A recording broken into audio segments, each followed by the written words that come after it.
We're going to get started with our afternoon program. All right, Ryan, come on up. All right, so our first afternoon speaker will be, once again, Dr. Kong, putting in 2 chances to win this award. With vocal fold motion impairment following stroke, the SPARCS database analysis. Thanks, Ryan. All right, hi, I'm Ryan, back up here again. So my talk is called Vocal Fold Motion Impairment Following Stroke. It's a SPARCS database analysis. I have no disclosures to report, and then thank you, Dr. Abou-Ghanem, for mentoring me on this project. So just introduction, stroke affects 13 million people globally each year. Generally, it's ischemic, about 87%, with 13% being hemorrhagic. And then vocal fold motion impairment has been reported as an uncommon complication for both types. The vocal fold motion impairment can be either unilateral, vocal, or bilateral, and can cause symptoms such as, as we know, dysphonia, dysphagia, aspiration risk, etc. Typically the pathophysiology, it's resulting from damage to sections of the brain and cerebral cortex, etc., that affects vagal nerve input. And then vocal fold motion impairment has been documented in the literature to be about 0.1% incidence, but only within an inpatient sample. And so, our goal for this study is to utilize the New York State statewide planning and research cooperative system database, the SPARCS database, to see the incidence and associated risk factors for post-stroke vocal fold motion impairment in both the inpatient and outpatient setting. So just to talk about more about this database, we got it from 2016 to 2023.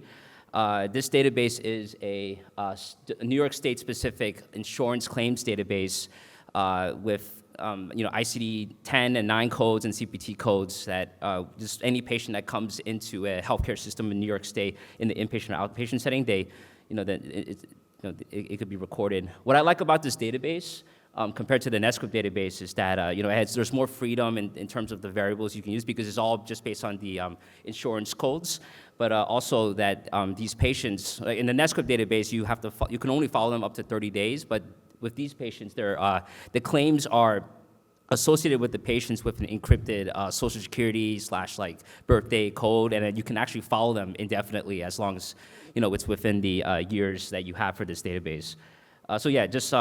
We isolated adult patients, 18 plus, with ICD-10 codes for cerebral infarction, intracerebral hemorrhage, or subarachnoid hemorrhage with the codes listed above.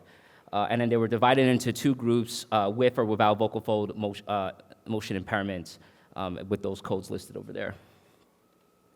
So, we collected patient demographics, and then the outcome was the rate of diagnosing post-stroke vocal fold motion impairment after the initial diagnosis of stroke, and also time to diagnosis for this disorder. Chi-square for the univariate analysis, and then we did a multivariate logistic regression analysis to see for the odds ratios of potential risk factors for developing post-stroke vocal fold impairment. We also did sub-analyses, just looking into ischemic or just looking into the hemorrhagic stroke groups. So we were able to isolate 400,000 stroke patients between the years of 2016 to 2023, about 215 million case entries, insurance claims entries. About 0.4% developed a post-stroke vocal fold motion impairment, so in the 1,400. The types of vocal fold impairment, for unilateral was about 65% of them, bilateral was about 12.8%, and then unspecified was about 21.4%. In terms of time to diagnosis for vocal fold motion impairment, within 1 year, about 70% or 75%. Between 1 to 2 years, it's 9.9%, and more than 2 years is 13.1%. As we've been saying, majority of these patients have an ischemic stroke, about 86.6% of our sample, which matches with the literature. Also with a similar rate of developing the post-stroke vocal fold motion impairment as with our overall sample, and then 16.5% had an intracerebral hemorrhage with about the same rate of impairment.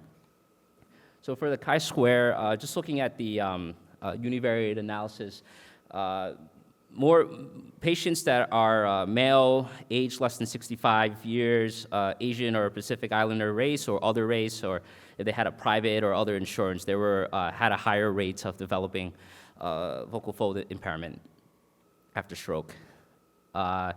Just looking at, this is just comorbidities that we also looked into, and then patients who had underlying chronic pulmonary disease or coagulation disorders had a higher rate of developing post-stroke vocal fold impairment, but lower rates for patients that have hypertension. Looking at the multivariate logistic regression model, again, like for the patients that are Asian or Pacific Islander or other race, underlying chronic pulmonary disease, coagulation disorders of age less than 65, they had a increased odds ratio of developing post-stroke impairment, and a decreased odds ratio was seen for hypertension and if you were female. When I did the subgroup analysis, just looking at ischemic versus hemorrhagic, ischemic, 85% of our sample had similar protective and risk factors for developing post-stroke impairment. Hemorrhagic, much smaller sample size, did not share the same protective or risk factors. And so just in discussion, vocal fold motion impairment is a rare complication affecting 0.4% of patients in the inpatient and outpatient setting, which is slightly higher than what was previously reported, 0.1%, which only looked into inpatient population. So this is the first large series to investigate time from stroke to vocal fold impairment diagnosis. And previous literature did note that approximately 75% of patients were diagnosed within the first year, which is what we also saw as well. We saw that patients that are 65 years and younger were more likely to have post-stroke vocal fold impairment. And we're kind of attributing this as, due to the subjective nature of voice complaints. Usually patients that are elderly, don't go to get their voice checked out because, it's less important for them compared to like a younger patient.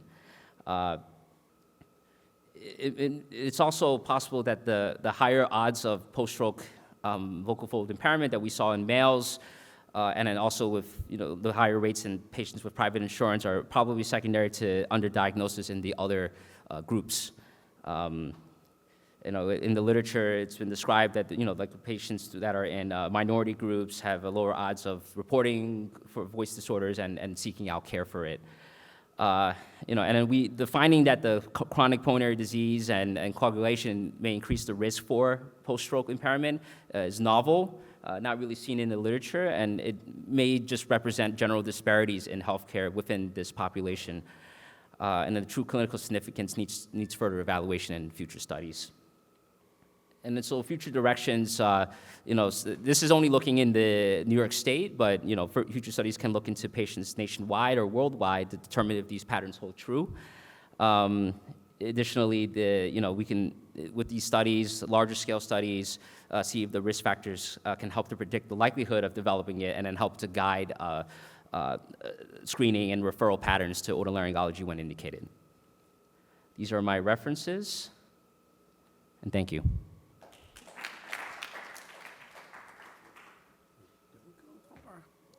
All right.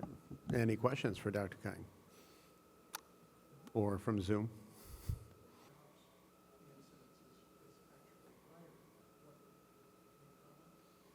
Yeah, I agree with Dr. Weiss. I'm sure like this, it's kind of hard to really, it's not, with any database studies, it's not as granular as we would like.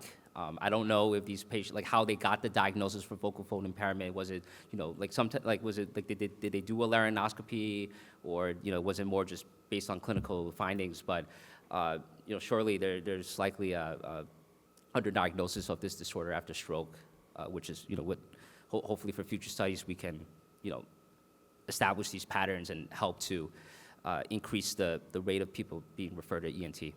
Thanks, Ryan.